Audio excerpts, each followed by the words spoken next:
How to conduct a soil monitoring study.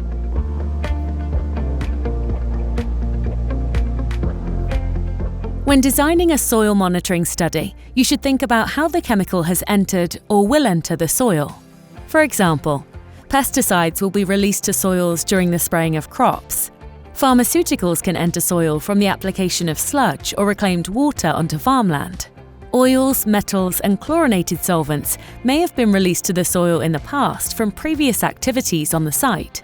War zones could be contaminated with organic chemicals and metals from munitions. You may need to consider what the contaminant will do once in the soil. Some chemicals will volatilize, meaning they're lost to the air from the soil. Other chemicals will absorb to soil surfaces, limiting their movement through soil layers. This may impact the soil depth you wish to sample. Chemicals that do not absorb may leach through soils to groundwater. Groundwater may also be sampled if applicable. When preparing for sampling soil, it is often useful to obtain information on the soil properties, including pH, nutrient content, texture, organic content, soil density, moisture and composition, such as clay, silt and sand. All of these may impact a chemical's behavior in soils. You may want to dig a trial pit in order to understand the structure of the soil profile. Lastly, be sure to complete field notes recording visual observations. For example, the presence of vegetation, relief or slope of your sampling site, weather conditions, and evidence of spills or sources of pollution. There are several recommended sampling methods for soil sampling, ranging from low-tech manual methods like using a shovel or corer to more sophisticated techniques such as a mounted soil sampler. The method you choose will depend on your aims, budget, and time constraints. Before heading to the field, you must prepare all the equipment required for your chosen sampling method, ensuring all equipment and sampling containers are clean. You should refer back to your risk assessment and health and safety documents. Consider preparing a checklist and protocol to ensure consistency with sampling, and remember to label all samples correctly. Choosing the correct location to collect your soil samples is essential. Avoid areas that are boggy or trampled, making sure not to walk on the soil you're about to sample. To establish a representative sample, ensure the sampling method used is suitable for your study site. This could be achieved through the use of a linear or zigzag style approach, or using a random sampling method. Before you start, make sure you're wearing all the required PPE. A spade, shovel or trowel are cheap, low-tech options for collecting soil samples, best for locations with limited access or if only a small number of samples are needed. You should aim to collect soil to a depth of approximately 15 centimeters, limiting the disturbance of soil layers if aiming to sample these separately. Once you have your sample, add it to the correctly labeled container.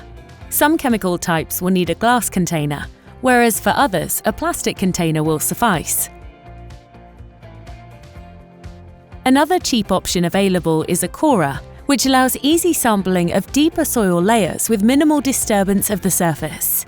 Depending on the sampling depth, set up the soil corer and insert into the ground. It may take a few attempts to find the right spot if there are stones or other debris underneath.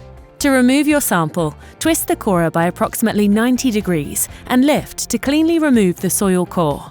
You may now separate soil layers if desired and place these into your labeled sampling containers.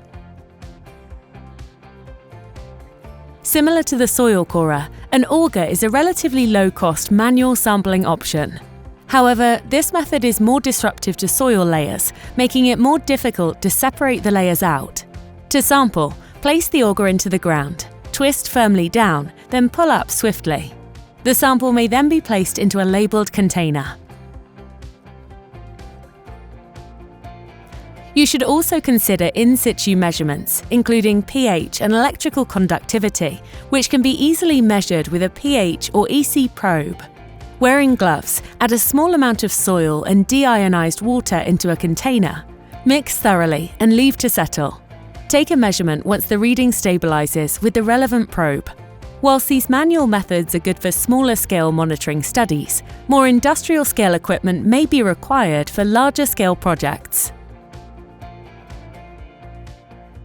You can take multiple soil samples using more industrial and large-scale equipment. However, this is often expensive and may be restricted by lack of access to the sampling site. Mounted soil samplers are able to collect samples at set intervals as a vehicle passes over an area.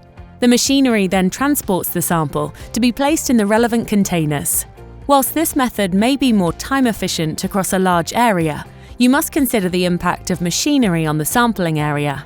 To take deeper soil samples, such as those used in more geotechnical work, a soil sampling drill may be a suitable option. With your samples collected, these can either be analysed back in the lab as individual samples or combined into one composite sample representative of a larger area. Make sure to put your samples in a cool box and store them appropriately in a fridge or freezer as soon as possible to preserve prior to analysis. Whilst manual sampling is cost-effective, relatively quick, and may not require extensive training or specialised equipment, it is labour-intensive. A mounted soil sampler is quicker when taking many samples, although is more expensive and requires technical skills to operate.